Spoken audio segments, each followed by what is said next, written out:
Greetings, sir and sirettes, and welcome back to From the Depths with me, Lathrix, and of course, welcome back to the Vulture, now with a third cannon.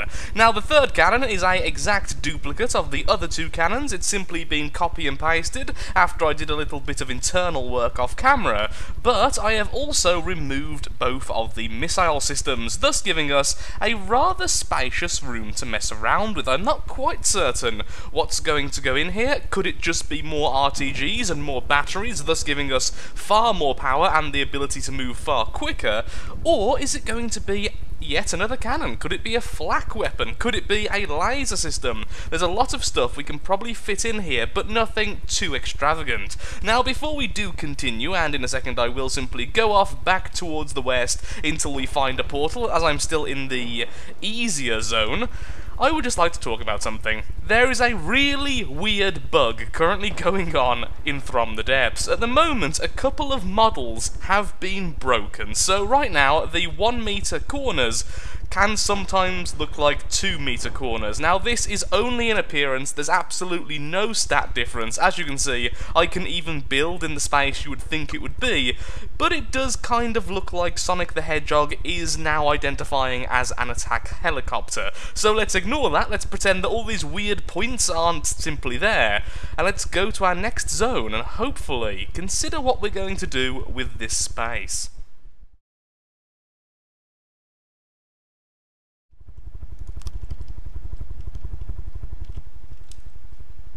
Wait.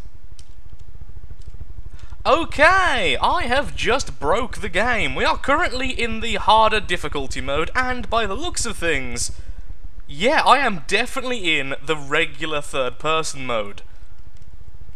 I think I may have just found a bug. Now, people were telling me that occasionally this happens, but I didn't know how to do it, and I decided not to really look it up. But apparently, when you're in build mode, and you're actually, I'm not sure what I did.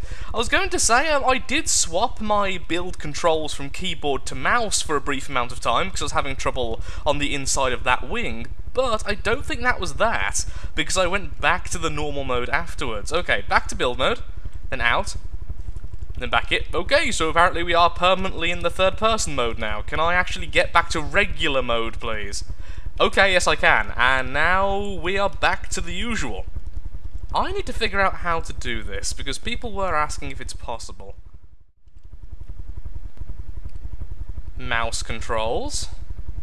Regular controls. Wow, what a simple bug. So, for those who are wondering how to do this, because I know a lot of you were put off by adventure mode purely because of this, well, it's currently a bug, so please bear in mind this will be removed probably fairly soon. I am fairly certain I know it exists. All you need to do is go into build mode, make sure you start off with the keyboard controls, you then go into mouse-based controls by pressing F3, and then you press it again to go back into keyboard. After doing this, you are no longer bound to your character, so once you leave build mode again, there we are now in the regular third-person mode with no limitations. Exploity? Yes. Fun? Also yes. Turn! Either way, ignoring bugs and silliness, we are currently in the harder difficulty plane of existence, and it's time to discuss a few more options. So I was messing around, and this is how I found that bug in the first place, I was messing around with dedicated Hellerblade spinners for forwards movement. Now, I actually use these on my battleship, which has made that entire lump of metal go from, I believe, 6 meters per second all the way up to 15. So I decided to add two very small spinners to the front of the craft. And, well, the results were surprisingly good, and our normal max speed is only something like 45, but now it's going just over 50. So these two tiny little blades, which are on this side and of course mirrored on the other side, have gave us 5 meters per second for a tiny amount of engine power. But before we do anything else, and this I have needed to do for a while, I am going to have to reattach some of the turning thrusters to the front of the craft. The reason is, only having them on one side tends to make you arc out when you're trying to turn around, which isn't really the best, and thankfully the front section here is pretty much empty. So let's quickly reattach those so I can turn correctly, and then we can do some harvesting and see about options for the wings. Do I want that like that? Yeah, go on then. You can be like that, then you can be here, and you can be blue in a second, and then that should turn out alright. There we are. And then air jet engines. I could add the larger variant, which is much more power efficient, but I think doing this might be better. Do I like that being so far in? I mean, it's a bit better protected, but I'd much rather have the armour there, so we are protecting the front. Why did I just grab a metal block? There we are.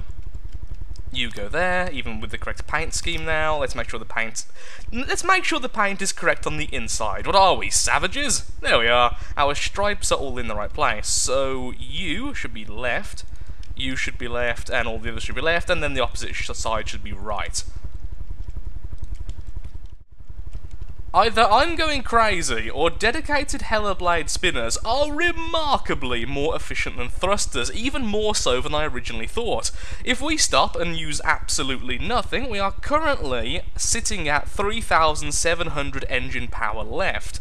If I use these dedicated Hellerblade spinners I've just quickly put into the wings, we are using around about 2,000-ish engine power, and we're going as fast as the thrusters were taking us. Which is much cheaper, as we can see. Oh! Well, we have an enemy now, don't we? Am I still in third-person mode? Uh-oh. Where's my craft? Well, I'm going to be right back when I figure out where I am, or perhaps just do the bug again, so I do want to see the target for once. There it is, quite far away, in fact. And there it goes. Well, not the hardest of initial enemies. The thing is, when it comes to difficulty, it doesn't take into account the size of the crafts, because, technically speaking, the Flying Squirrel is a godly difficulty, a very, very hard opponent, whereas the Onyx Watch Eerie, the giant flying thruster craft, is only an expert, and therefore technically less difficult. So sometimes we're going to be fighting enemies which seem remarkably easy, and I have very few complaints. Now, what I was saying before we were so rudely interrupted is that if we use internal Hellblade spinners, it's around about 1,000 cheaper than using those thrusters, which are currently... Okay, it's currently a little bit faster, but that is taking into account the dedicated Hellblade spinners we have here and on the inside of the edge of the wing. Maybe I should just swap over to full-on Hellblade spinners. It's even easier to control our speed. And also, like I said before, this should mean if we go into the water, like I'm trying to do now, turning off our main blade, and then going in reverse, we should be able to move underwater, which is going to be really cool. Here comes the main test. Now you may be wondering, Lathrix, my dear boy, why did you build the back section here in red, in addition to the corners of the Hellerblade on here, and all of this internal stuff? Well, I am someone who changes their mind very, very often, and because of this, I just want to make sure that everything I'm building right now, which could be a very bad idea, can be very easily removed. So everything new is bright red until I've decided we're going to be keeping it. Yeah, okay, so we can turn left and right, okay, not particularly agile though. And if we start up the Hellerblades on the inside, we can move forwards. Now the last test, can we maintain depth? So right now, that's our altitude. So we need to be a little bit higher than that, and there we go. And back down now. Yes, we can maintain altitude, we can maintain velocity, and we can turn. For all intents and purposes, right now, we are a functional submarine with weapons that don't work fully underwater. And of course, our detection systems are all currently offline because we are underwater. But ignoring that, we have made a helicopter submarine hybrid. I don't even know what to do with this. Like, I don't think I'm ever going to use it, or I will use it very infrequently. But either way, that is really cool, and I want to automate it in the future and then add it to a campaign, because that is a really, really cool concept, I hope you agree. And then turn on all of our thrust, and forwards we go. What speed are we going right now, anyway? There we are. So this is with both the thrusters and the dedicated Hella blades on the inside. We are fairly quick, actually. That's awesome. A new enemy, how lovely. And by the looks of things, it's a white flyer ship. And taking a lot of damage already, even though we are very, very far away from it. So, let's get nice and close, if my controls would work properly. Not quite sure if that was a bug just then, or it's part of the adventure mode trying to get the bug away, but either way, that was very hard to control. And just look at that. I am moving at full speed towards this target, but it's so far away. And even with the shields, which are very good against fast shots, it's just being shredded. Surprised that the AI is still operational, to be perfectly honest. How close are we now, since we couldn't see myself a second ago? There we are. Almost there. I am moving at full speed, using the sprint option. And there we are. Hello, enemy. How are you? Actually, what are you? Ooh, we did some massive damage already. So here's the only problem with fast-shelled advanced cannons. Shields just are so good against them. And even with this fire rate, it's just being so deflected. Come on, get a bit closer so we can harvest it once it's dead.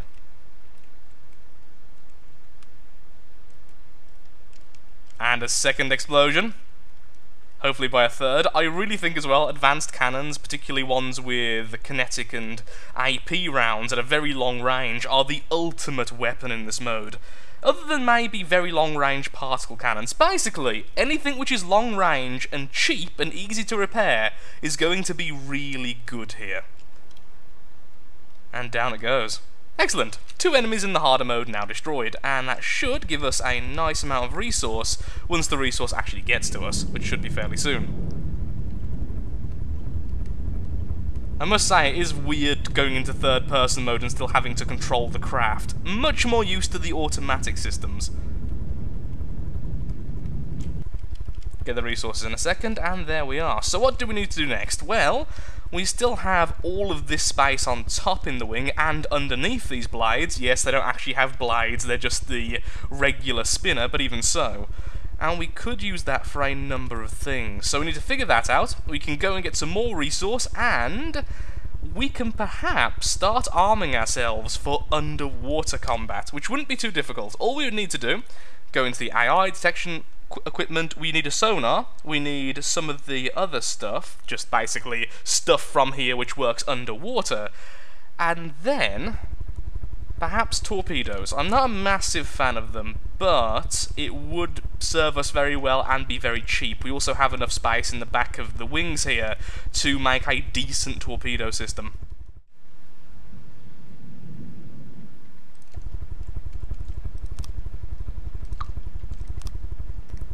Okay, so this is what we need to do next. So, ignoring all of the stuff I said before about adding torpedoes and such, right now, we just need to make this a better helicopter. We can focus on making it a hybrid later, when we have more resource and more time, even though, to be honest, we're not exactly under much pressure at the moment. So, our biggest weakness is the fact we can't see underwater, and to remedy this lovely component thankfully exists, which is a piece of detection equipment which will detect underwater vehicles. If the missile is floating in the water or underwater, it will report these detections back to the vehicle that found it. Well, sorry, that fired it. So we already have the regular sonar, which will work once we're underwater. I've also got them on the underside and the side of the vehicle. But, of course, that only works if we're underwater. These can be fired from the vessel. Uh-oh, problem. And then be used. We have an enemy over there, okay. So first of all, enemy, then we'll talk about this some more. Well, that is not a particularly strong enemy. That is a Riverholm. At least, I think it is. Yeah, I'm fairly certain it is. That is not a difficult opponent in the slightest. Mostly made out of wood with a little bit of metal, like the bit we just broke off. This is one of the deep water guard vessels. What are you doing here, little thing? Also, the lack of sound is really bizarre. Clearly, this bugged state is definitely bugged.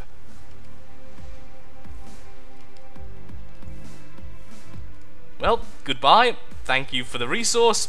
We need to improve our weapons when we're a little bit longer range, it seems.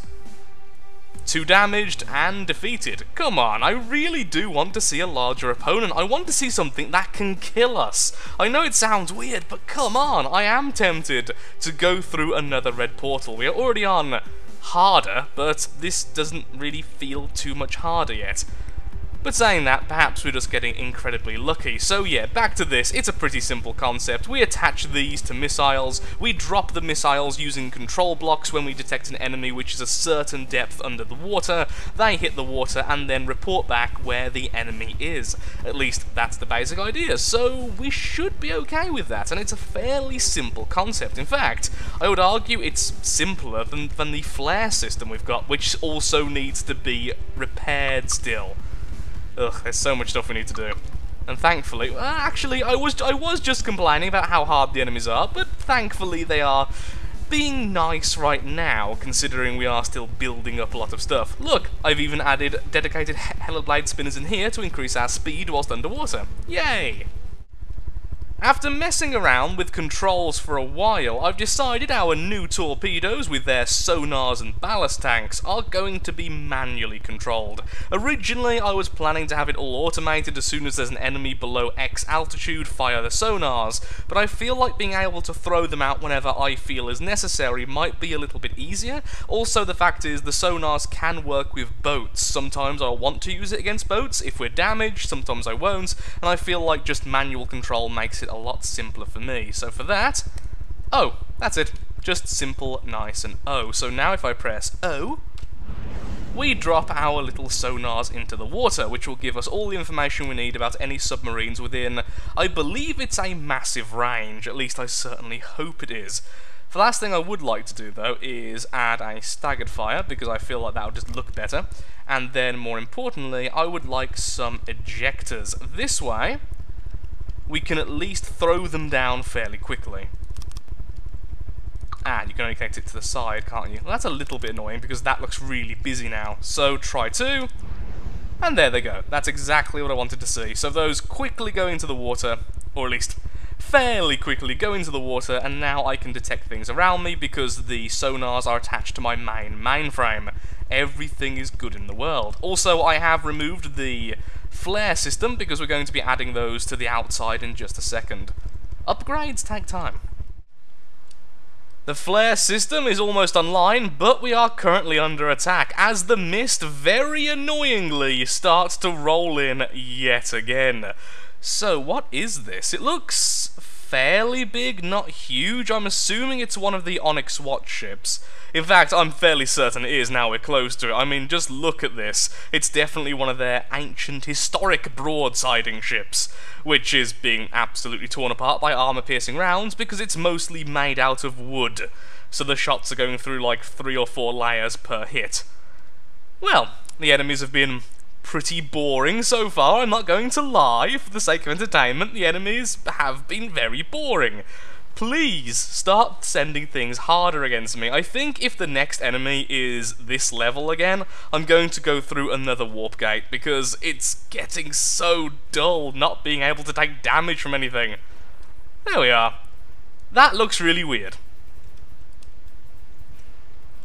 Aye, dead. Aye. Now, here's the thing as well. Because we've changed how the rotor blades work, we can a lot easier start to capture ships if I'm a little bit smarter about it. Right now, I won't bother because it will definitely disintegrate before we get there. But in the future, we can turn off the mainframe, get close, and then manually descend, which would be nice and easy. An issue I've only just thought about is with the flares. At the moment, when they fire, they are going to fire even if we are underwater, which of course is going to be a pretty big issue because they're simply not going to work underwater and thus we're going to waste ammo. So I will have to work around that a little bit, which is honestly really, really annoying. That is of course going to be one of the issues with having a helicopter which is going to go underwater. Believe it or not, there's issues involved. Also, we are rocking so badly right now because I've decided to increase our altitude. Being this high, we can't get any higher than this. This is at maximum capacity, and it's like we're being held up by string. A few minutes later, and I have now added some ammunition to the top of the wing. It's all very heavily fortified with heavy armour, and of course, this is one of the more shielded areas of the helicopter, so it is pretty safe. And this has mostly alleviated our ammo problems. As you can see right now, 2 of my turrets are both currently reloading. They are belt-fed loaders, which means they reload in a burst outside of combat, or if they completely run out of ammo, and we are just about regenerating more ammo than 2 turrets take up, so we're pretty okay now for ammunition. The problem is though, I still have the issue with the flares. They're not going to serve us well at all underwater, and what I may do, because it'll be easier to regulate, is change the flare system for a very small, very simple anti-missile laser system, which could be mounted on the underside where we still have a lot of space underneath the bottom blades. We also have an additional set of armour so we can go down by 2, and that should be big enough for a weak but somewhat effective anti-missile system, which at least can be turned off very easily once we go below a certain depth. I'm afraid, though, after looking at the clock, I'm all out of time for today's episode. So if you have enjoyed, then of course, likes, favourites, shares, comments, all that good stuff helps out me, helps out the channel, and most importantly, shows that From the Depths is a series you wish to see continued in the future. Now, I would like to say that in the next episode, we will be going through a red gate, and I do have a goal in mind. I need to get to around about 150,000 resource, and then I'm going to do a massive retrofit, another huge redesign, giving us more space on the sides, giving us more space on the inside, and just ultimately opening up a lot of different avenues. This entire episode, just mostly with the off-camera building, I have just been fighting the fact I have built this far too cramped. There is not enough space to do all the things I want to do with any ambition. Some of the more simple things I can do, but right now we need to change the shape of the craft. But I just don't have enough resource to do that. I want to add loads of more components rather than being stifled. So next time, kill enemies, harvest resource, then hopefully end going through a blue warp gate. So thank you again so much for watching, I hope you've enjoyed, and I'll see you next time. Goodbye.